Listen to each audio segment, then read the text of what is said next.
সুপ্রিয় শিক্ষার্থীরা, আসসালামু আলাইকুম। আমরা তৃতীয় অধ্যায় মৌলের পর্যাবৃত্ত ধর্ম এবং রাসায়নিক বন্ধন এইখানে বিগত 2015 সাল থেকে বিভিন্ন বোর্ডে যে প্রশ্নগুলো এসেছে, অর্থাৎ যে এমসিকিউ প্রশ্নগুলো এসেছে, সেগুলো নিয়ে আমরা পর্যায়ক্রমে আলোচনা করব এবং পরবর্তীতে বিভিন্ন বিশ্ববিদ্যালয়ের এই চ্যাপ্টার সংশ্লিষ্ট প্রশ্নগুলো ব্যাখ্যা সহ আলোচনা করার চেষ্টা করব। তো আজকে এটি আমাদের প্রথম ক্লাস তৃতীয় অধ্যায়ের উপরে। তোমরা দেখতে থাকো, ভবিষ্যতে আমরা আরও কয়েকটি ক্লাস এটার উপর নেব ইনশাল্লাহ। তো প্রথম প্রশ্ন, ইলেকট্রন আসক্তির মান ক্লোরিনের -361 কিলোজুল পার মোল, ব্রোমিনের -340, আয়োডিন -308, কোন মৌলটির ঋণাত্মক আয়ন ঘটনের প্রবণতা সর্বাধিক? খেয়াল করো, এই ভ্যালুগুলো থেকে কিন্তু আমরা সেটা বুঝতে পারছি। অর্থাৎ ক্লোরিন যখন ক্লোরাইড আয়নে পরিণত হবে তখন তার ইলেকট্রন আসক্তির মান আমরা পাবো। ক্লোরিন ইলেকট্রন গ্রহণ করে ক্লোরাইড আয়ন হলে এই পরিমাণ তাপ 361 কিলোজুল পার মোল তাপ উৎপন্ন হয়, কিন্তু ব্রোমিনের ক্ষেত্রে সেই তাপটি উৎপন্ন হয় 340 কিলোজুল। তাহলে মূল বিষয়টি হচ্ছে, কোনো একটি বিক্রিয়ায় বা প্রক্রিয়ায় যত বেশি পরিমাণ তাপ উৎপন্ন হবে, প্রক্রিয়ার ফলে উৎপন্ন প্রজাতিটি তত বেশি স্টেবল হবে। অর্থাৎ এই ক্ষেত্রে ক্লোরাইড আয়ন তৈরির সময় যেহেতু সবচেয়ে বেশি পরিমাণ তাপ নির্গত হয়, তাই উৎপন্ন ক্লোরাইড আয়নের আভ্যন্তরীণ শক্তি তার মূল ক্লোরিন পরমাণু থেকে কম থাকবে। সেজন্য ক্লোরিনের ক্লোরাইড আয়নে পরিণত হওয়ার প্রবণতাটি সর্বাধিক থাকবে। দ্বিতীয় প্রশ্ন, কোন মৌলের পরমাণুর ইলেকট্রন বিন্যাসের কাঠামো হচ্ছে এরকম। এখানে দেখো NS1 লেখা আছে, তার মানে এটি হচ্ছে ক্ষার ধাতু। এখান থেকে আমরা এটি বুঝতে পারি। মৌলটির আয়নীকরণ বিভব নিম্ন, হ্যাঁ ঠিক আছে কথাটি। মৌলটি একটি অধাতু, নো। এটি আয়নিক যৌগ গঠন করে, ইয়েস। ক্ষার ধাতু আমরা জানি আয়নিক যৌগ গঠন করে। 1 এবং 3 সঠিক উত্তর।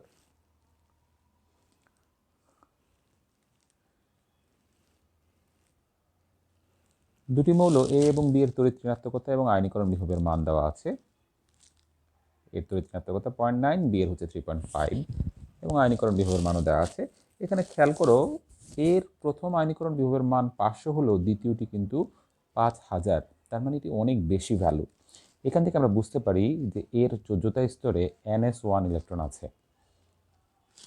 ওকে, তাহলে কোনটি সঠিক? যেখানে এ মৌলটি একটি অধাতু, না। সমযোজী বন্ধন গঠন করতে পারে।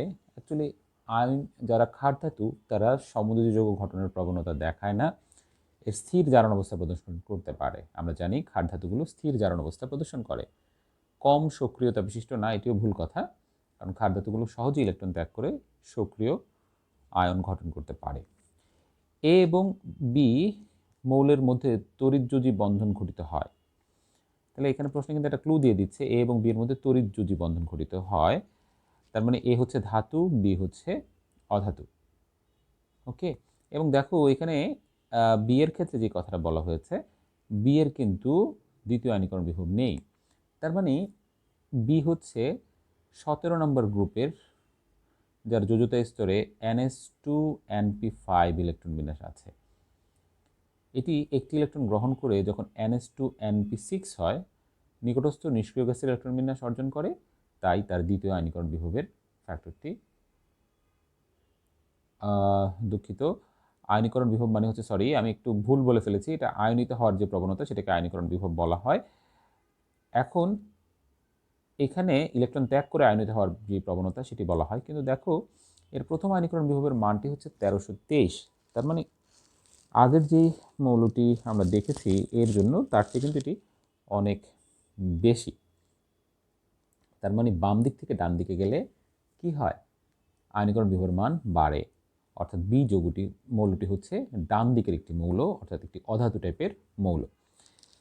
এ এবং বি মৌলের মধ্যে তড়িৎযোজী বন্ধন ঘটিত হয় কেন? কারণ মৌলদ্বয়ের তড়িৎ ঋণাত্মকতার পার্থক্য 1.9 অপেক্ষা বেশি। হ্যাঁ, এটি তো দেখাই যাচ্ছে, 3.5 মাইনাস 0.9, তার মানে 2.6। সো এটি সঠিক। তড়িৎ ঋণাত্মকতার মান 1.9-এর চেয়ে বেশি হলে সেটি অবশ্যই আয়নিক প্রকৃতির যৌগ গঠন করে। এ মৌলের সহজে ইলেকট্রন ত্যাগের এবং বি মৌলের ইলেকট্রন গ্রহণের প্রবণতা আছে, ইয়েস এটি সঠিক। এবং বি মৌলের প্রথম আয়নীকরণ বিভবের মান তেমন উচ্চ নয়, নো এটি ভুল। দেখাই যাচ্ছে যে বি মৌলেরটা তুলনামূলকভাবে অনেক বেশি। 1 ও 2 হবে সঠিক উত্তর। একটি উদ্দীপক দিয়ে বলা আছে এখানে চতুর্থ পর্যায়ের মৌল M, তারপরে N, তারপরে দেওয়া আছে টাইটেনিয়াম। ওকে, এখানে বিষয়টা কিন্তু ক্লিয়ার বলে নাই। তাহলে টাইটেনিয়াম তো হচ্ছে 22, তাহলে M আর N এটি কোন জায়গার দেখি। দেখো এখানে একটু অস্পষ্টতা আছে, কারণ M এটাকে আমরা টাইটেনিয়ামের আগের দুটি মৌল ধরে নিব 20 এবং 21, সেটা কিন্তু ক্লিয়ারলি মেনশন করা নেই। এখানে আবার জিঙ্ক দেখানো আছে, জিঙ্কের পরে আবার দেখানো আছে A। আচ্ছা, আমরা উত্তরগুলো দেখার চেষ্টা করি। M এর ক্লোরাইড পানিতে দ্রবণীয়। আমরা ধরে নিতে পারি এটি হয়তো NS1 বোঝাচ্ছে আর এটি NS2 বোঝাচ্ছে। তাহলে আমরা কি দেখতে পাই?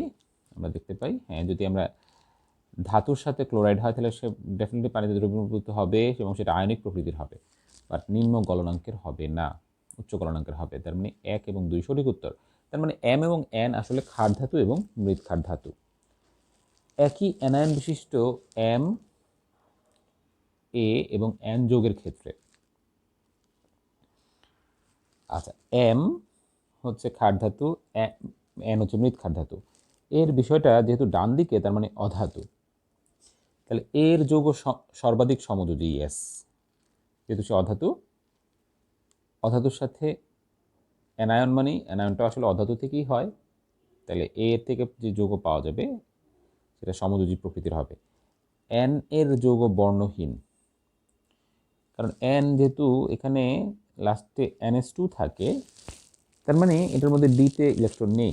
N এর মধ্যে যেহেতু ডিতে ইলেকট্রন নেই, তাহলে ডিতে ইলেকট্রন থাকলে সেই ডি এর ইলেকট্রনগুলোর T2G EG সেটে বিভক্ত হওয়ার টেন্ডেন্সি থাকে, বাট এটা মৃৎক্ষারের মধ্যে ডিতে ইলেকট্রন নেই, তাই এখানে যেহেতু স্প্লিটিং হয় না ডি উপস্তরে, তাই বর্ণযুক্ত হওয়ার সম্ভাবনা নেই।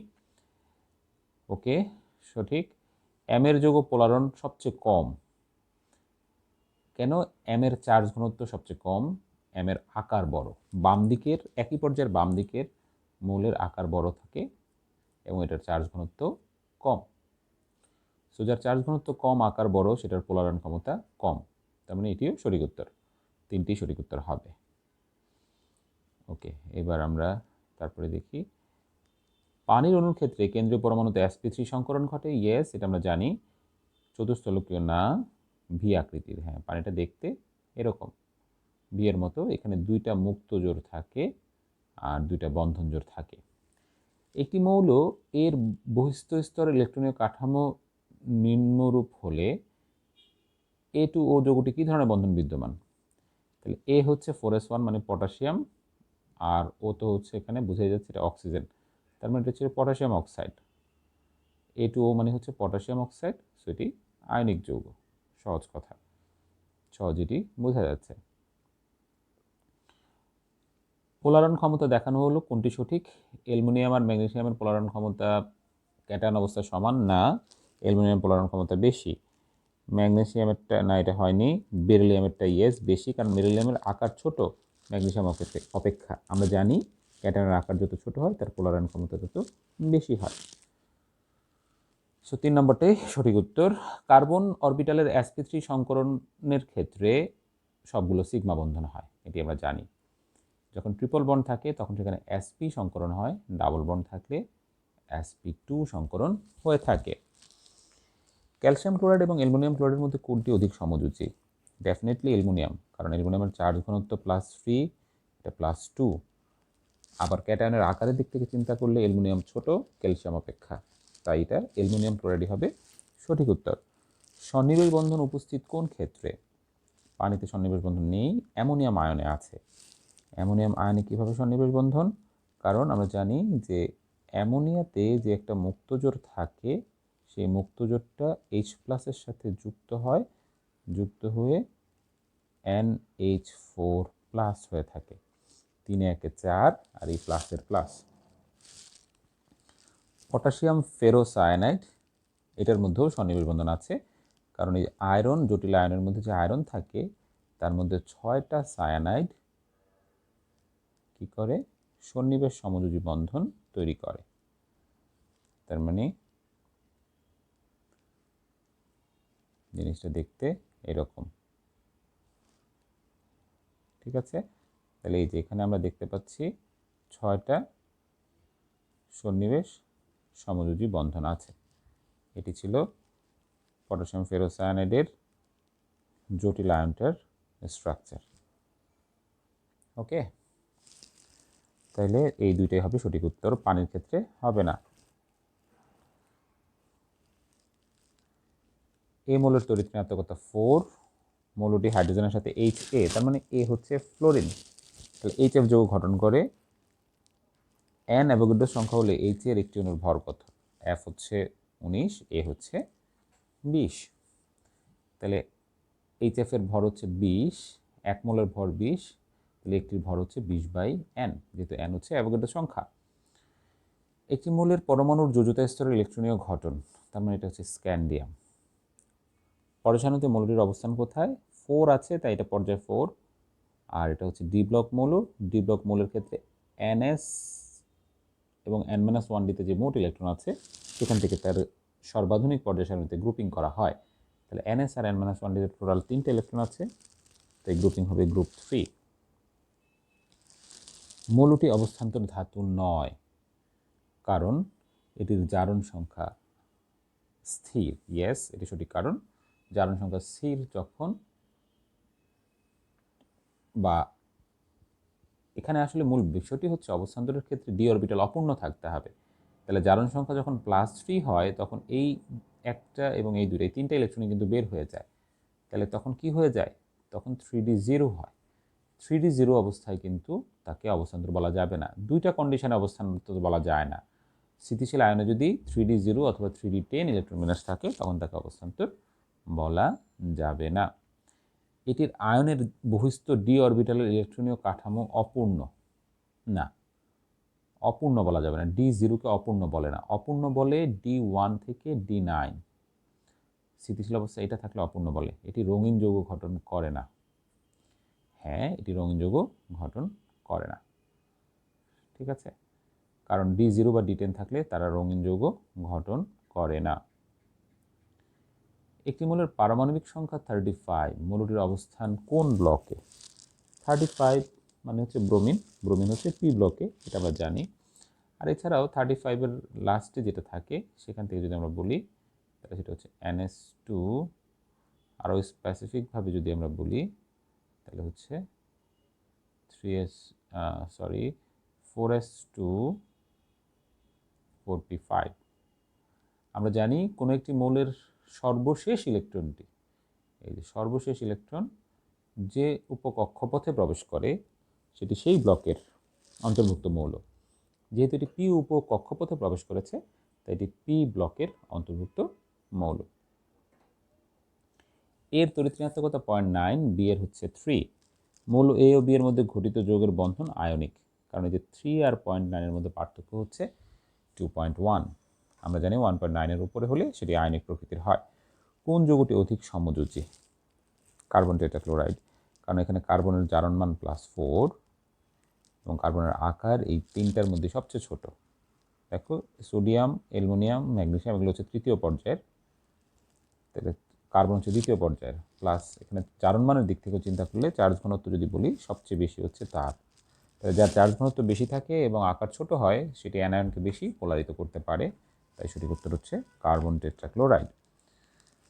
যৌগটি সমযোজী কারণ, অর্থাৎ এই যৌগটি সমযোজী কারণ উপাদান মৌলগুলোর ইলেকট্রন শেয়ার দ্বারা বন্ধন গঠন করে। ইয়েস, কার্বন টেট্রাক্লোরাইডে ইলেকট্রনের শেয়ারিং হয়।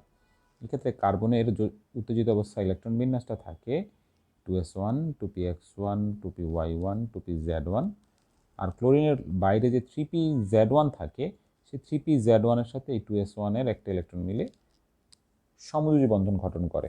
তার মানে একটা S এবং 3টা P কার্বনের টোটাল সংকরীকরণে পার্টিসিপেট করে sp3 সংকরণ করে। এই sp3 সংকরিত 4টা সিঙ্গেল ইলেকট্রন বিশিষ্ট অরবিটালে 4টা ক্লোরিনের pz আসে। এভাবে আমার সমযোজী বন্ধনটি গঠিত হয়। পোলারায়নের কারণে সমযোজী বৈশিষ্ট্যের উদ্ভব ঘটে। হ্যাঁ, এখানে তো পোলারায়ন ঘটে সেটাও তো একটা কারণ হিসেবে আমরা দেখতে পারি। সমযোজী বৈশিষ্ট্যের কনসেপ্ট থেকে যদি আমরা আয়নিক বৈশিষ্ট্যের কনসেপ্ট থেকে যদি বলি, যৌগটি দুটি অধাতুর সমন্বয়ে গঠিত। এখন বিষয়টা হচ্ছে কার্বন, যে বিষয়টা, কার্বনটা হচ্ছে, দেখো, কার্বনকে তুমি অধাতুর মধ্যেই রাখতে পারো, হ্যাঁ, কার্বনটাকে অধাতু ধরে, কার্বনটা অবশ্য মাঝখানে থাকে, 4টা ইলেকট্রন থাকে, তো যাই হোক আমরা সেটা অধাতু হিসেবে ধরবো, আর ক্লোরিন তো অধাতু আমরা জানি। এখন এইখানে একটা বিষয় হচ্ছে যে, দুঃখিত, এখানে কিন্তু 2 নম্বরটা হবে না। পোলারায়নের কারণে সমযোজী বৈশিষ্ট্যের উদ্ভব ঘটে, কথাটা হবে না, কারণ এখানে এটা আয়নিক যৌগ না। আয়নিক যৌগ হলে আমরা পোলারায়নের কনসেপ্টটা বলবো, কারণ পোলারায়ন বিষয়টা হচ্ছে আয়নিক যৌগের সমযোজী বৈশিষ্ট্য, কিন্তু এটা তো এমনিতেই সমযোজী। ঠিক আছে, তাহলে সঠিক উত্তর হচ্ছে 1 এবং 3। ওকে, এবার আমরা পরেরটাতে দেখি। নিচের কোন মৌলটির সক্রিয়তা সবচেয়ে কম? প্রদত্ত প্রথম আয়নীকরণ বিভবের মান দেওয়া আছে, তাহলে যে আয়নীকরণ বিভবের মান সবচেয়ে বেশি তার সক্রিয়তা সবচেয়ে কম হবে। কারণ খেয়াল করো যে আমার এক্ষেত্রে বি এর ক্ষেত্রে প্রথম ইলেকট্রন অপসারণ করতে 2100 কিলোজুল পার মোল শক্তির প্রয়োজন হয়। এটা কিন্তু হিউজ পরিমাণ ভ্যালু। তো এই পরিমাণ ভ্যালু যদি লাগে ইলেকট্রন অপসারণের জন্য, ডেফিনেটলি তার আয়নীকরণ বিভবের মান অনেক বেশি হওয়ার কারণে সক্রিয়তা কম হবে। মৌলটির ক্ষেত্রে কোন তথ্য সঠিক? এর ইলেকট্রন আসক্তির মান ঋণাত্মক। না, ইলেকট্রন আসক্তির মান ঋণাত্মক কিনা এটা কিন্তু এখান থেকে স্পষ্ট বোঝা যাচ্ছে না। ঠিক আছে, 2100 বলেছে, তো 2100 বললে এখান থেকে আমি স্পষ্ট কে বুঝবো? কনফিউশন আছে। দেখি, মৌলটির তড়িৎ ঋণাত্মকতার মান 0। না, তড়িৎ ঋণাত্মকতা এর বেশি হবে, যেহেতু সে ডান দিকে অবস্থান করছে। সো ডান দিকে অবস্থান করার কারণে তড়িৎ ঋণাত্মকতার মান 0 হবে না। এর অবস্থান পর্যায় সারণীতে 0 গ্রুপে। এখন এখানে কিন্তু কন্ট্রাডিকশনের আছে, দেখো, এটা সঠিক ধরলাম অবশ্যই। পর্যায় সারণীতে যদি 0 গ্রুপে ধরি তাহলে কিন্তু এই প্রথমটা ভুল। ঠিক আছে, আবার এর ইলেকট্রন আসক্তির মান যদি ঋণাত্মক ধরি তাহলে পর্যায় সারণীতে 0 গ্রুপ এটি বলা যাবে না। তাহলে এই যে কন্ট্রাডিকশনটা, তার মানে এখানে অ্যাকচুয়ালি তারা যে 2100 কিলোজুল পার মোল দিয়েছে, এটি কিন্তু আসলে কোনো একটা নিষ্ক্রিয় গ্যাসের ইলেকট্রন বিন্যাস। এটি একটি রেয়ার প্রশ্ন। এই ধরনের প্রশ্ন আসলে অ্যাভয়েড করা উচিত যারা প্রশ্ন করেন, কারণ এতে এক ধরনের কনফিউশন তৈরি হয়। তাহলে আমাকে প্রত্যেকটা নিষ্ক্রিয় গ্যাস ইলেকট্রন আসক্তির মান মুখস্থ রাখার জন্য এই প্রশ্নটা কিন্তু সাজেস্ট করছে, কিন্তু আসলে মান মুখস্থ করা কিন্তু আমাদের উদ্দেশ্য নয়। পর্যাবৃত্ত ধর্মটা মনে রাখাটাই উদ্দেশ্য। তো যাই হোক, একটু বিতর্কিত প্রশ্ন। এইবার আমরা পরেরটাতে চলে যাই। পানির কোন ভৌত ধর্ম হাইড্রোজেন বন্ধনের সাথে সম্পর্কিত? H2S অপেক্ষা পানির স্ফুটনাঙ্ক বেশি, ইয়েস, এটা হাইড্রোজেন বন্ধনের কারণে। বরফ পানিতে ভাসে, এটাও হাইড্রোজেন বন্ধনের কারণে। পানিতে বন্ধন কোণ 104 ডিগ্রি না, এটা আসলে 104.5 ডিগ্রি হবে, হ্যাঁ, সো এটা ভুল। BF3 অণু যখন NH3 এর সাথে বিক্রিয়া করে কঠিন যৌগ গঠন করে তখন কোনটি সঠিক? উভয় অণু সমতুলীয় না, BF3 সমতুলীয়, বাট NH3 হচ্ছে ত্রিকোণাকার পিরামিডীয়। বোরন পরমাণু 8টি ইলেকট্রন দ্বারা আবৃত থাকে, এটা তুমি বলতে পারো, কারণ এখানে যখন এইভাবে থাকে তখন এই যে নাইট্রোজেন এখানে 2টা ইলেকট্রন তাকে শেয়ার করে সন্নিবেশ সমযোজী বন্ধনের মাধ্যমে, সেজন্য বোরন এই যে 8টি ইলেকট্রন দ্বারা আবৃত থাকে। নাইট্রোজেন পরমাণু 2টি ইলেকট্রন বোরনকে সন্নিবেশ বন্ধনে প্রদান করে, ইয়েস, এটিও সঠিক। তার মানে 2 এবং 3 হচ্ছে সঠিক। পোলারন ক্ষমতার ক্রমের ক্ষেত্রে কোনটি সঠিক? অ্যানায়নের আকার যত বড় হবে পোলারায়ন তত বেশি হবে। তাহলে আমার যে 3টে হ্যালোজেন দেওয়া আছে এর মধ্যে ব্রোমাইডের আয়ন আকারটাই হচ্ছে সবচেয়ে বড়, তারপরে ক্লোরাইড, তারপরে ফ্লোরাইড। সো সঠিক উত্তর হচ্ছে খ। ওকে, আমরা যদি সামনের দিকে অগ্রসর হই, ক্যালসিয়াম ফসফাইডের সংকেত, এটা খুবই সহজ। ক্যালসিয়ামের হচ্ছে যোজনী 2, ফসফরাসের 3, তাহলে Ca3P2। সাদা অদক্ষেপ পড়ে, তাহলে এটা হচ্ছে জিঙ্ক পটাশিয়াম ফেরোসায়ানের সাথে। তারপরে হচ্ছে বাদামি অদক্ষেপ পড়ে, এটা হচ্ছে কিউপ্রিক। গাঢ় নীল, এটা হচ্ছে ফেরিক। ফেরোসায়ানের সাথে ফেরিক গাঢ় নীল অদক্ষেপ ফেলে। ওয়াই মৌলটি হচ্ছে কপার, পরিবর্তনশীল জারণমান দেখায় কপার এবং ফেরিক, কারণ জিঙ্কের বাইরে 4s2 থাকে আর 3d10 থাকে। তাহলে 4s2 দুইটা ইলেকট্রন চলে গেলে এটা D10 হয়ে যায়। আর D10 হলে পরিবর্তনশীল জারণমান আসলে এখানে দেখাচ্ছে না, একটি দেখাচ্ছে। স্থায়িত্বের ক্ষেত্রে ফেরিকের স্থায়িত্ব বেশি, ইয়েস সঠিক। এক্স এবং ওয়াইয়ের যৌগসমূহ রঙিন হয়। অ্যাকচুয়ালি এক্স ছিল কে, আমরা যদি একটু দেখে আসি। এক্স এক্স ছিল জিঙ্ক, না জিঙ্কেরটা রঙিন হবে না। ওয়াই এবং জেড অবস্থান্তর ধাতু, ইয়েস। যেহেতু জিঙ্ক D10 ইলেকট্রন বিন্যাস, তাই জিঙ্কেরটা অবস্থান্তর ধাতু হবে না।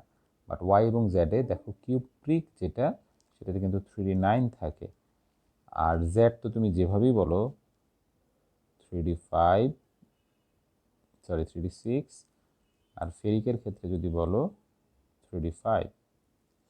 সো আমার এই জায়গায় কি মূল ফ্যাক্টরটা হচ্ছে এইগুলা সবই অপূর্ণ অবস্থায় আছে, তার মানে এরা অবস্থান্তর মৌল। পরমাণুতে একটি স্তরের ইলেকট্রন তার বহিঃস্থ স্তরের ইলেকট্রনের সাথে নিউক্লিয়াসের আকর্ষণকে কমিয়ে দেয়, তাকে বলা হয় শিল্ডিং ইফেক্ট বা আচ্ছাদন প্রভাব। ধরো এই যে এটার মধ্যে যদি আমি 3টা স্তর চিন্তা করি, তাহলে যে যোজতা স্তর যদি এটা হয়, এর সাথে এই মাঝখানের 2টা স্তর, আবার বলছি যোজতা স্তর ইলেকট্রনের সাথে নিউক্লিয়াসের আকর্ষণের ক্ষেত্রে মাঝখানের 2টা স্তর এক ধরনের বাধা প্রদান করে। এটা কি বলা হচ্ছে? আচ্ছাদন প্রভাব। দূরত্ব বাড়ার সাথে সাথে আচ্ছাদন প্রভাব বাড়তে থাকে। গ্রুপ 1-এর এ অর্থাৎ ক্ষার ধাতুগুলোর গলনাঙ্ক এবং স্ফুটনাঙ্ক পারমাণবিক সংখ্যা বাড়ার সাথে সাথে কমতে থাকে। কারণ হচ্ছে যোজতা স্তরের ইলেকট্রন কাঠামো অনুরূপ, চার্জ একই, পরমাণুর আকার ক্রমশ বাড়তে থাকে, ইয়েস। ল্যাটিস এনথালপির মান কমতে থাকে।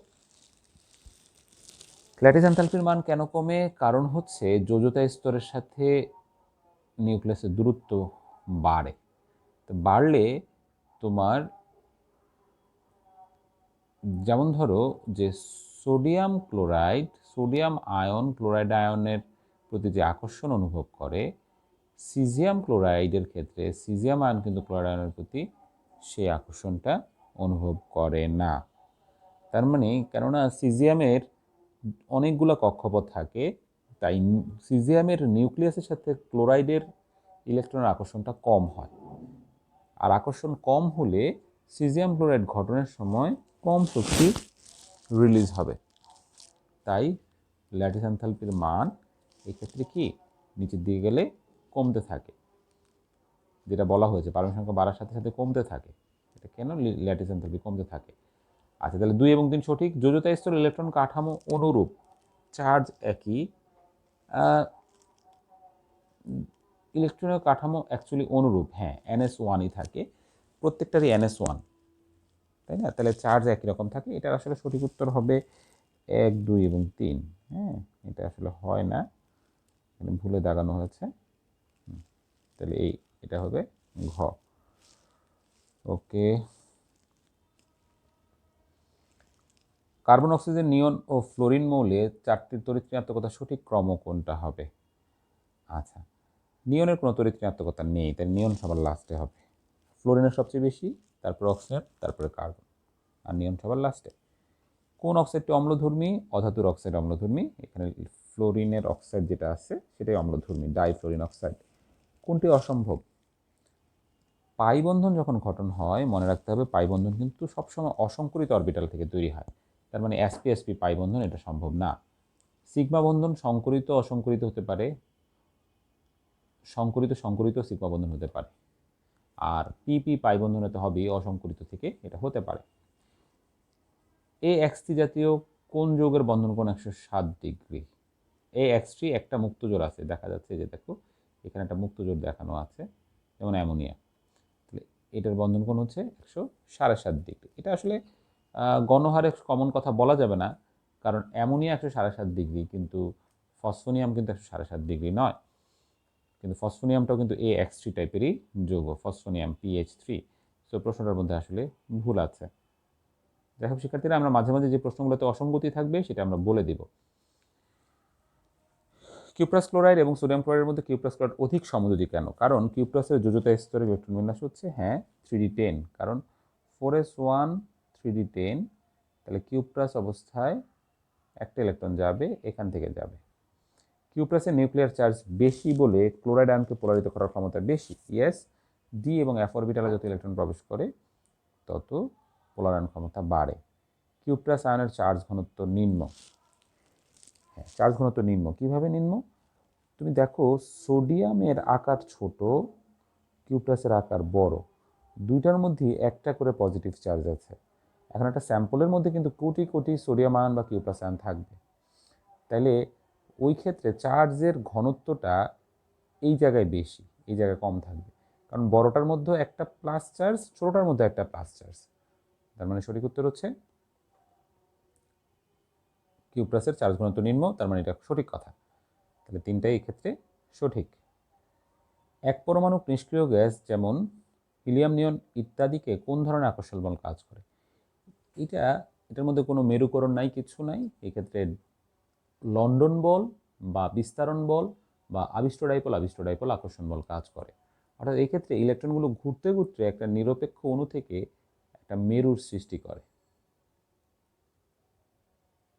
একইভাবে তোমার যখন এটার মধ্যে মেরু হবে, তখন আরেকটা অণুর মধ্যেও কি হবে? মেরুর সৃষ্টি হবে। ঠিক আছে, এটার মেরুকরণের পর এটার মধ্যে মেরুকরণ হবে। মেরুকরণ হওয়ার পরে যে ঘটনাটা ঘটে, যে অ্যাকচুয়ালি এখানে মেরুকরণটা এমনভাবে হয় যেন এটার নেগেটিভের দিকে কি থাকে, এটার পজিটিভটা থাকে। তাহলে জিনিসটা কেমন হবে? জিনিসটা হবে এরকম, এটা এই জায়গায় আসবে, এখানে প্লাসটা থাকবে, এখানে মাইনাস থাকবে। তাহলে এটা আবিষ্ট ডাইপোল হয়েছে নিজে নিজে, আবার এটা পরবর্তীতে এটার দেখা দেখি আবিষ্ট হয়েছে। তাহলে আবিষ্ট ডাইপোল এখানে একটা আকর্ষণ বল কাজ করবে, যেটাকে বলা হচ্ছে আবিষ্ট ডাইপোল আকর্ষণ বল। এগুলো এক ধরনের দুর্বল বন্ধন। তুতের অণুতে ঘটন পানির অণু আছে কয়টি? এটি একটু ডিফারেন্ট প্রশ্ন। দেখো শিক্ষার্থীরা, এটি হচ্ছে তুতের ঘটন। এই যে কপারের সাথে তোমরা খেয়াল করো, এখানে একটা, দুইটা, তিনটা, চারটা পানি আছে যারা হাইড্রোজেন সন্নিবেশ সমযোজী বন্ধনের মাধ্যমে যুক্ত থাকে। আরেকটা পানির অণু আছে, এই যে এই পানির অণুটা, এটা কিন্তু সালফেটের সাথে এই যে এখানে হাইড্রোজেন বন্ধন তৈরি করেছে, এবং এইটা most tightly held water molecule. অর্থাৎ এই ক্ষেত্রে এই পানির অণুটা কিন্তু থেকে যায়। কীভাবে বুঝলাম? দেখো, এইটা আমার এখানে দেখাচ্ছে যে প্রথমে 4টা পানির অণু পরিত্যাগ হয়। কপার সালফেট 5 অণু পানি থেকে, এখানে একটু ভুল আছে একটা জিনিস, এখানে একটা 5 হবে, ভুলে এই 5টা উঠে নাই, এখানে একটা 5 আছে। কপার সালফেটের পরে একটা 5 ছিল, এটা ভুলবশত উঠে নাই। তাহলে কপার সালফেট 5 অণু পানি, এখান থেকে 100 ডিগ্রিতে 4 অণু পানি চলে যাওয়ার পর এটা ব্লুইশ হোয়াইট সল্ট হয়, মানে এর মধ্যে কিছুটা নীলচে এবং কিছুটা সাদাটে ভাব থাকে, যেটা তুতেটা সলিউশন থেকে এটা আস্তে আস্তে এবং সল্টে পরিণত হয়। পরবর্তীতে লাস্টের পানির অণুটা বের হতে প্রায় 250 ডিগ্রি সেলসিয়াস তাপমাত্রার প্রয়োজন হয়, তখন এটা পাউডারে পরিণত হয়, হোয়াইট পাউডার। তার মানে প্রথমে সে ব্লু থেকে ব্লু হোয়াইট মিক্সড হয়, যেখানে একটা পানির অণু থাকে, এবং সেই পানির অণুটাই হচ্ছে এইটা, এই পানির অণুটা থেকে যায়, এই যে এই পানির অণুটা থেকে যায়। তার মানে তার ঘটন পানিতে এই একটা পানির অণু থেকে যায়, পরে 250 ডিগ্রিতে এসে সেই পানির অণুটাও বের হয়ে যায়। এরপর অবশ্যই তাকে 750 ডিগ্রিতে তাপ দিলে কপার অক্সাইড আর সালফার ট্রাইঅক্সাইড হয়, সেটা ব্ল্যাক পাউডার তৈরি করে কপার অক্সাইডের। যাই হোক, এটি একটি অতিরিক্ত তথ্য। তার মানে আমার প্রশ্ন অনুযায়ী এটার উত্তর হচ্ছে একটি, ঘটন পানিতে একটি পানির অণু আছে। অক্সি অ্যাসিডে কেন্দ্রীয় মৌলের নামের শেষে ইক থাকলে লবণের নামের শেষে কি হবে? অ্যাট হবে। যেমন সালফিউরিক অ্যাসিড, এখান থেকে যে লবণ উৎপন্ন হবে, ধরো সোডিয়াম হাইড্রোক্সাইডের সাথে বিক্রিয়া করে, তাহলে সোডিয়াম সালফেট, তাহলে অ্যাট থাকতেছে। নিচের কোন যৌগটি স্ফুটনাঙ্কের অস্বাভাবিক পরিবর্তন ঘটে? HF। কেননা HF এর মধ্যে কি থাকে? আমার হাইড্রোজেন বন্ধন থাকে। কোন যৌগ sp সংকরণ বিদ্যমান? Carbon dioxide. কারণ কার্বন ডাইঅক্সাইডে দেখো, এখানে কার্বনের ডানে এবং বামে 2টা পাই বন্ধন আছে, আমরা জানি কার্বনের 2টা পাই বন্ধন থাকলে সে কি হয়, sp সংকরিত হয়। ঠিক আছে, এভাবে কিছু শর্টকাট টেকনিকের মাধ্যমে আমরা বিষয়গুলো মনে রাখার চেষ্টা করব। বেনজিনে কার্বন কার্বন বন্ধন দৈর্ঘ্য কত? বেনজিনে কার্বন কার্বন পাই বন্ধন আছে, এটা একটু মুখস্থের মতো। নর্মাল বন্ধনটা হচ্ছে 0.134, ওপেন কার্বন কার্বন পাই বন্ধন। বেনজিনের ক্ষেত্রে এটা একটু বড়, 0.139 ন্যানোমিটার। অ্যাংস্ট্রনে বললে 1.39 অ্যাংস্ট্রন। এই যৌগে কোন ধরনের সংকরীকরণ ঘটে? এটি একটি নিরপেক্ষ যৌগ। এটা একটা কার্বন মনোক্সাইড একটি শক্তিশালী লিগ্যান্ড। নিকেলের নর্মাল ইলেকট্রন বিন্যাস হচ্ছে 4s2 3d8, কিন্তু শক্তিশালী লিগ্যান্ডের কারণে এই ক্ষেত্রে যেটা হয়, NS এবং N-1Dর ইলেকট্রনগুলো N-1Dতে যাবে। তার মানে এখানে 2 আর 8 10টা ইলেকট্রন 3Dতে চলে যাবে। পরবর্তীতে একটা 4s এবং 3টা 4p এর মধ্যে সংকরীকরণ হবে। তাহলে দেখো, একটা 4s এবং 3টা 4pর মধ্যে সংকরীকরণ হলে sp3 সংকরণ হবে, কারণ আমার এখানে 4টা কার্বন মনোঅক্সাইড এখানে এসেছে। ওকে, কোনটি উপধাতু? জার্মেনিয়াম। জার্মেনিয়াম হচ্ছে একটা উপধাতু। Boron, silicon, arsenic, germanium. BCl3 এটা sp2 সংকরণ, কারণ বোরনের বাইরে থাকে 2s2 2px1, পরে উত্তেজিত করলে 2s এর একটা ইলেকট্রন 2py-তে যায়। এটি হচ্ছে বোরনের উত্তেজিত অবস্থা। তাহলে একটা s এবং 2টা p এর সংকরীকরণ হবে, তার মানে এটা sp2 সংকরণ হবে। ক্লোরিনের বাইরে একটা 3pz আছে, সেই 3pz এর একটা ইলেকট্রনের সাথে এখানে sp2 সংকরিত 3টা সংকর অরবিটালে সিগমা বন্ধন গঠিত হবে। কোনটি অ্যানায়নকে অধিক পোলারিত করে? Ferric ion. অ্যালুমিনিয়াম আয়ন হবে না। ফেরিক আয়ন এই কারণে হবে যে ফেরিকের ডি অরবিটালে ইলেকট্রন প্রবেশ করে। ঠিক আছে, এই কারণে আমরা ফেরিককে এখানে বিবেচনায় নিব। 3p এর ক্ষেত্রে n এবং l এর মান কত? এটি খুবই সহজ প্রশ্ন। 3 এর জন্য n 3 আর p এর জন্য l 1। কোনটির প্রথম আয়নীকরণ বিভবের মান সবচেয়ে কম? বাম থেকে ডানে গেলে বাড়ে, তাহলে বাম দিকেরটা কম হবে।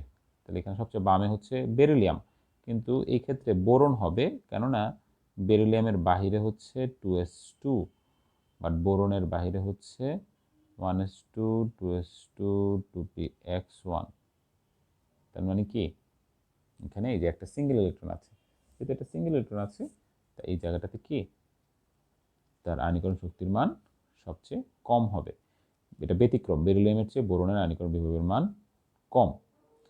সো যদিও বামে বেরিলিয়াম, কিন্তু এই ক্ষেত্রে সঠিক উত্তর হবে বোরন। ওকে, সর্বাধিক সমযোজী বৈশিষ্ট্য সম্পন্ন যৌগ কোনটি? ক্যাটায়নের আকার যেটা ছোট, তাহলে এখানে লিথিয়াম আর বেরিলিয়ামের মধ্যে বেরিলিয়ামের আকার ছোট, কারণ ডান দিকে গেলে আকার কমে। আবার চার্জ ঘনত্বের দিকেও চিন্তা করলে বেরিলিয়ামের হচ্ছে +2, এটার হচ্ছে +1। সো চার্জ ঘনত্বের কনসেপ্টেও বেরিলিয়ামের চার্জ ঘনত্ব কম। মিথাইল সায়ানাইড যৌগের কার্বন সমূহে কী ধরনের সংকরণ আছে? তাহলে এখানে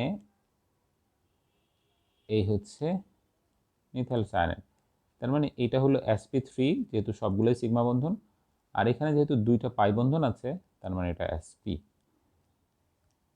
sp3 sp, এটি হবে 2টা বন্ধন সংকরীকরণের উদাহরণ। এই যৌগে কার্বনের 2টা সংকরীকরণ 2 রকমের হয়ে থাকে।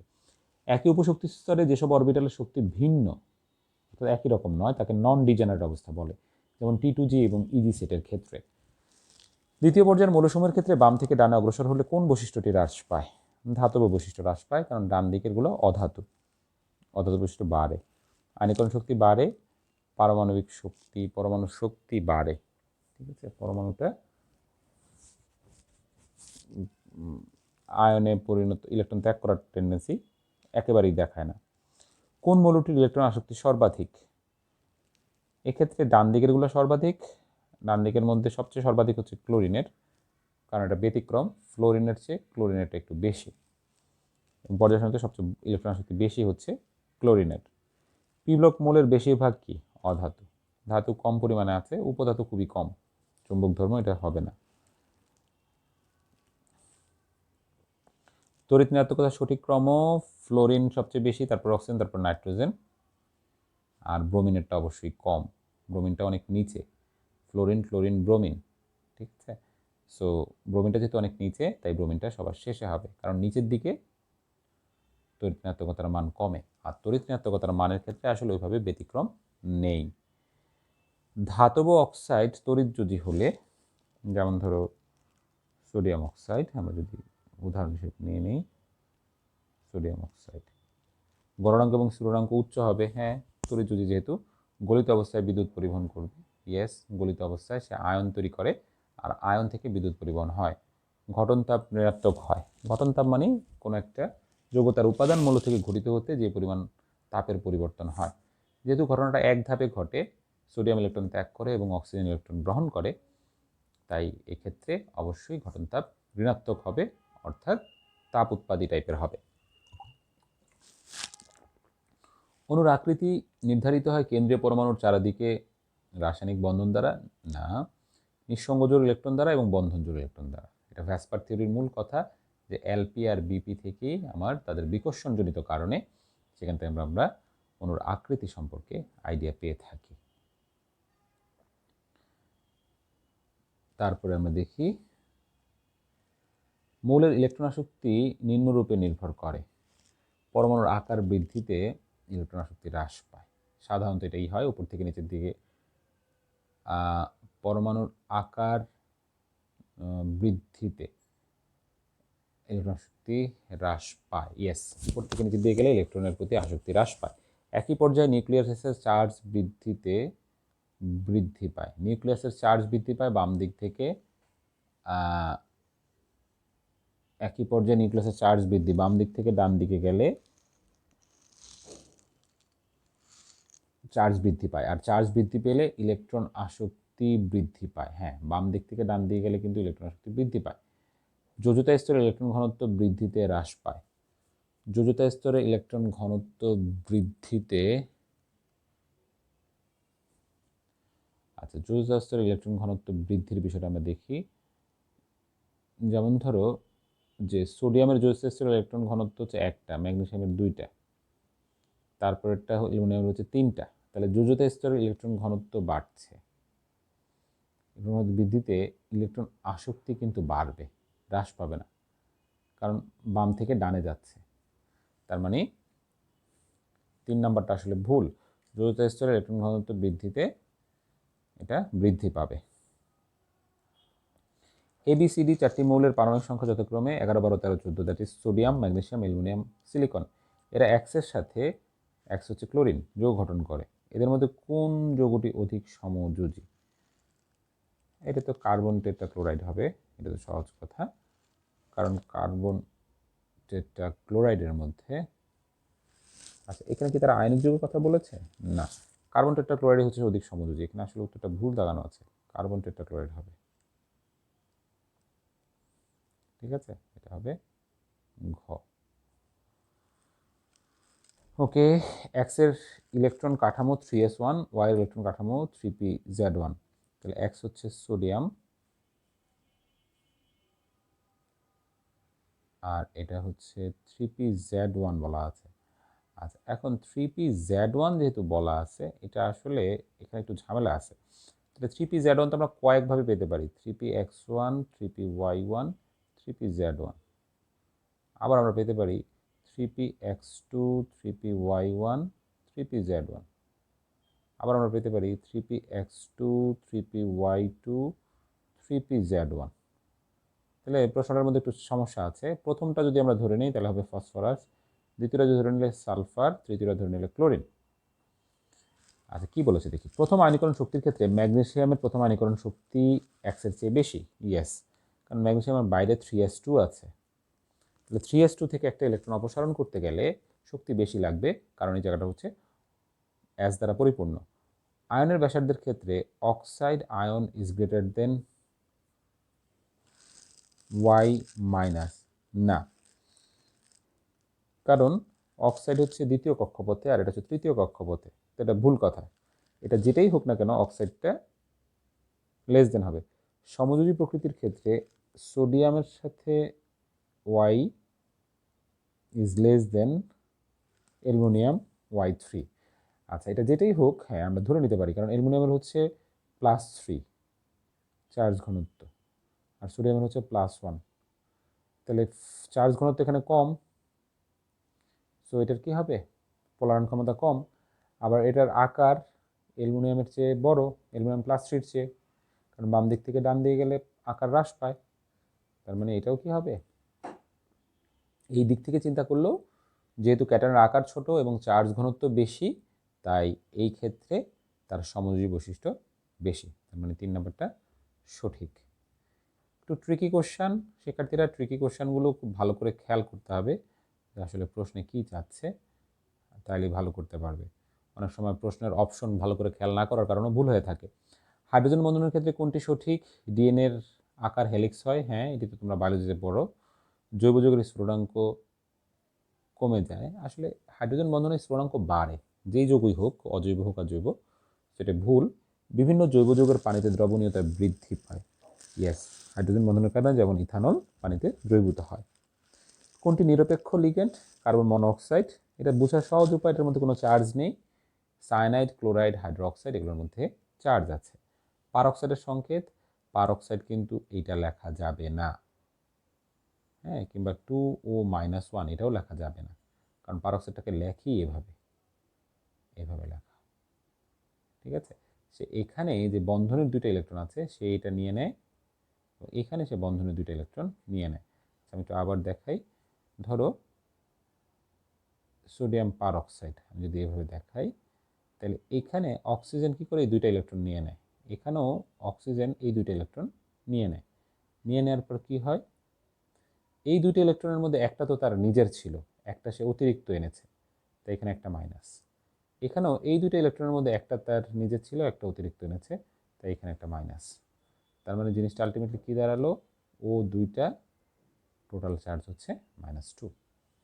এভাবে আমরা পারঅক্সাইড জিনিসটাকে প্রকাশ করে থাকি। এটি প্রকাশের ক্ষেত্রে ভুল করা যাবে না। ওকে, আবার যেমন ধরো অক্সাইড যদি বলতে চাই, অক্সাইডের বিষয়টা অবশ্য আলাদা। সে এখান থেকে 2টা ইলেকট্রন নেয়, এখান থেকেও 2টা ইলেকট্রন নেয়, তার মানে এইখানে একটা মাইনাস, এখানে একটা মাইনাস হলো, আর 2টা H+ আলাদা হয়ে যাবে। তাহলে এই জিনিসটাকে আমরা লিখতে পারি O-2, ঠিক আছে। এই জিনিসটাকে আমরা লিখতে পারি O-2। তাহলে এটা ছিল অক্সাইড। আচ্ছা, তারপরে আমরা দেখি CH3CH CH2CHO যৌগটিতে অসংকরিত পি অরবিটালের সংখ্যা। আচ্ছা, তাহলে এই যৌগটা একটু কেটে গিয়েছে, আমি আবার দেখি। CH3CH অসংকরিত পি অরবিটাল বলেছে, তাহলে এখানে দেখি 1 2 3 4, হ্যাঁ ঠিক আছে, 1 2 3 4 CHO।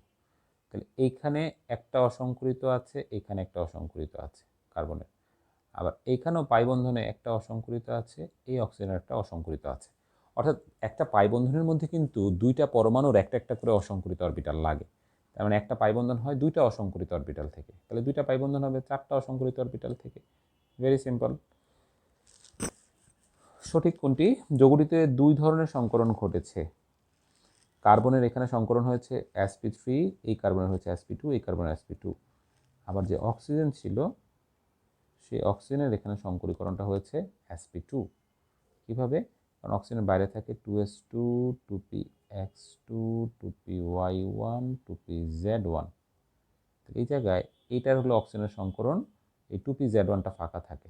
এই 2pz1 কার্বনের যে 2pz1 ফাঁকা থাকে তার সাথে পাই বন্ধন গঠন করে। তাহলে আমরা এখানে দেখতে পাচ্ছি অক্সিজেন এবং এই 2 কার্বনের sp2 সংকরণ হয়েছে। ইনফ্যাক্ট এই কার্বনেরও এই প্রত্যেকটাই sp2 সংকরণ হয়েছে, আর এই শুধু কার্বনটা sp3 সংকরণ করেছে। ফ্রিয়ন এটা এই চ্যাপ্টারের না, সো আমরা এটা স্কিপ করছি। এখানে সংকরণের ক্ষেত্রে কোনটি অন্যগুলো থেকে ব্যতিক্রম? CCl4 এটা sp3 সংকরণ, BCl3 এটা sp2 সংকরণ, PH3 এটা sp3 সংকরণ, H2S এটা sp3 সংকরণ। তার মানে BCl3 এটি হচ্ছে অন্যগুলোর চেয়ে আলাদা। PH3 তে একটা মুক্ত জোড় আছে, আর H2S এর মধ্যে দুইটা মুক্ত জোড় আছে, H2S আর পানির একই ধরনের সংকরীকরণ হয়ে থাকে, খালি অক্সিজেনের পরিবর্তে এখানে সালফারটা ব্যবহার করা হয়েছে হাইড্রোজেনের সাথে। তারপরে দেখি কোনটির বন্ধন কোণ সবচেয়ে কম।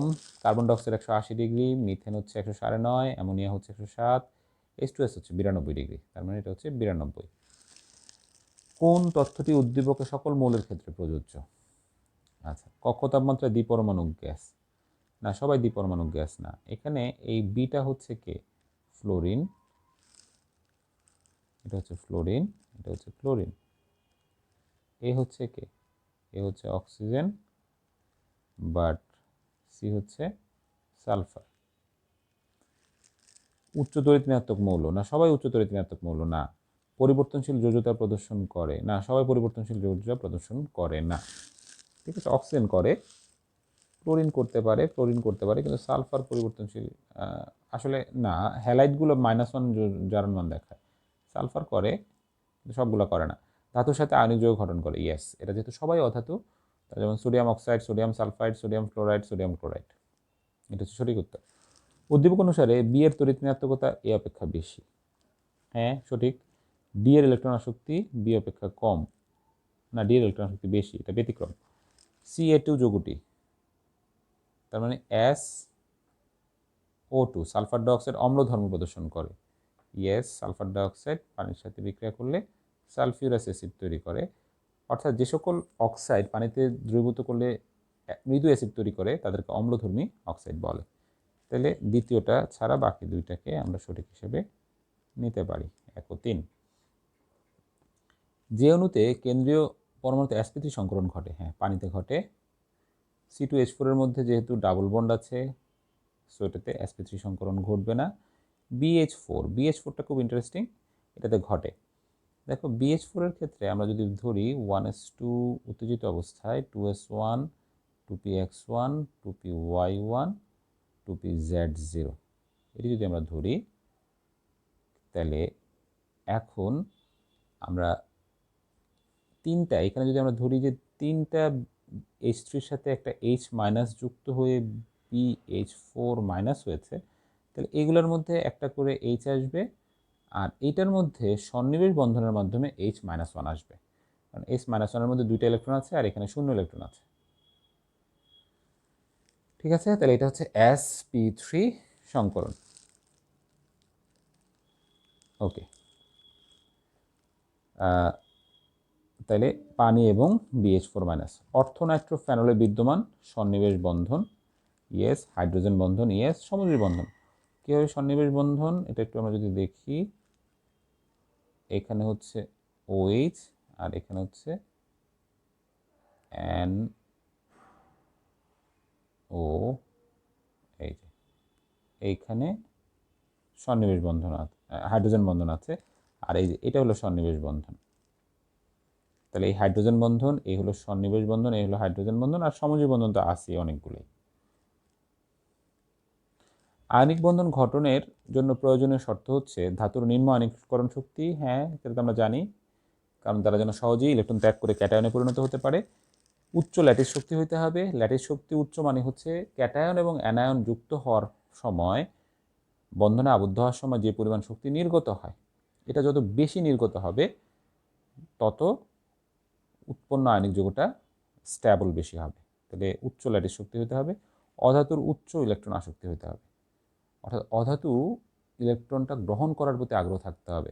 ধাতু যে ইলেকট্রনটা ছেড়ে দিবে, অধাতু কিন্তু সেই ইলেকট্রনটা সহজে গ্রহণ করতে হবে, তাহলেই আয়নিক যৌগ বা আয়নিক বন্ধনটা শক্তিশালী হবে, অর্থাৎ 3টি সঠিক উত্তর। কোনটি সুপার অক্সাইড? KO2 সুপার অক্সাইডের মধ্যে অক্সিজেন দুইটার জারণ মান হচ্ছে -1, একটা পটাশিয়ামের +1। ঠিক আছে, সো এটা একটু ব্যতিক্রম, এটা আমরা জানি। তারপরে দেখি, এটা হচ্ছে NS1, তার মানে এটা ক্রোমিয়াম ধরে নিতে পারি যে 3D5 4S1। এই মৌলের স্থিতিশীল জারণ মান ক্রোমিয়াম +3 হতে পারে। ঠিক আছে, ক্রোমিয়াম +3 আমরা জানি আছে, +6ও হতে পারে, যেমন K2 chromium sulphate, chromium sulphate.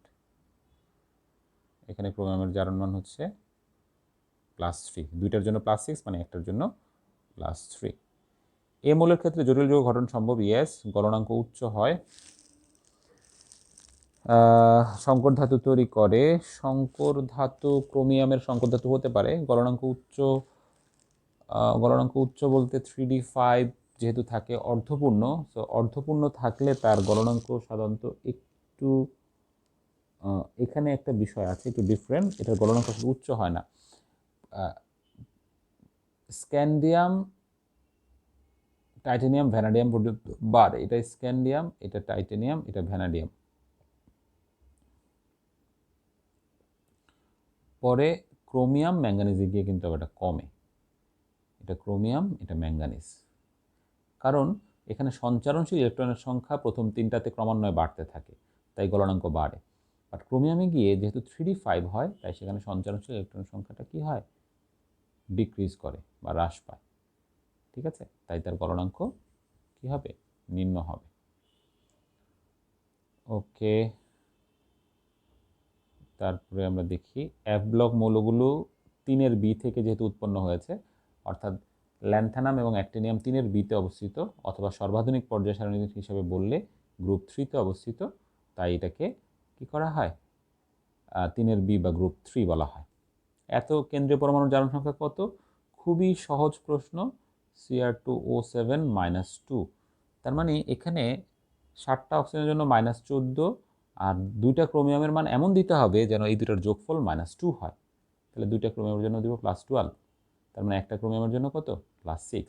আমরা যখন কারো জারণ মান বের করতে বলবো তখন আসলে সেখানে একাধিক থাকলেও একটার জন্য কত সেটা আমরা আলটিমেটলি বলার চেষ্টা করব। নিচের কোনটি বিজারক? বিজারক নিজে জারিত হয়। দেখো স্ট্যানাস ক্লোরাইডের ক্ষেত্রে স্ট্যানাস 2টা ইলেকট্রন ত্যাগ করে স্ট্যানিক হয়, সো এটাই হচ্ছে বিজারক। ফেরিক ক্লোরাইডের ক্ষেত্রে ফেরিক থাকলে সে কিন্তু ইলেকট্রন গ্রহণ করে, তার মানে এটা কিন্তু বিজারণ বিক্রিয়া অর্থাৎ জারক। তারপরে ম্যাঙ্গানিজের এখানে যে অবস্থা, ম্যাঙ্গানিজ এখানে +7 অবস্থায় আছে, সে কিন্তু ম্যাঙ্গানিজ 5টি ইলেকট্রন গ্রহণ করতে পারে। এটা অবশ্য ডিপেন্ড করে, 5টিও গ্রহণ করতে পারে, আবার 2টিও গ্রহণ করতে পারে, আবার 1টিও গ্রহণ করতে পারে। তো সে যাই করুক আলটিমেটলি সে গ্রহণ করে, তার মানে সে জারক। K2Cr2O7 সেও কিন্তু জারক, কারণ এখানে Cr2O7-এর ক্ষেত্রে 2টা ক্রোমিয়াম 6টা ইলেকট্রন গ্রহণ করে, তার মানে আমরা শুধু দেখতে পাচ্ছি টিনের ক্ষেত্রে 2টা ইলেকট্রন ত্যাগের প্রসঙ্গটা আসতেছে। কোনটি অবস্থান্তর মৌল? আর্সেনিক পি ব্লক মৌল। স্ক্যান্ডিয়ামের যেহেতু স্থিতিশীল আয়নে 3d0 থাকে, তাই এটা অবস্থান্তর মৌল না, এটা পি ব্লক। কোবাল্টের ক্ষেত্রে এটা অবস্থান্তর, আর জিঙ্কের 3d10 থাকে। 3d0 বা 3d10 যদি স্থিতিশীল আয়নে থাকে সেটা অবস্থান্তর মৌল নয়। কোবাল্টের ক্ষেত্রে হচ্ছে 4s2 3d7, তাই কোবাল্ট যদি কোবাল্ট +2 হয় এই দুটো ইলেকট্রন চলে যাবে। কোবাল্ট যদি +3 হয় তাহলে 3d6 থাকে। যেভাবেই বলি না কেন তার ডিতে D1 থেকে D9 যে ইলেকট্রন বিন্যাসের ফ্যাক্টরটি সেইভাবেই আছে, সো এটা অবস্থান্তর মৌল। তো ঠিক আছে শিক্ষার্থীরা, আজকে এই পর্যন্তই। আমরা ইনশাল্লাহ পরবর্তীতে এমসিকিউর উপরে আরও 2-3টা ভিডিও করার চেষ্টা করব। সবাই ভালো থেকো, সুস্থ থেকো। কারো কোনো প্রশ্ন থাকলে অবশ্যই প্রশ্ন করবে। আসসালামু আলাইকুম।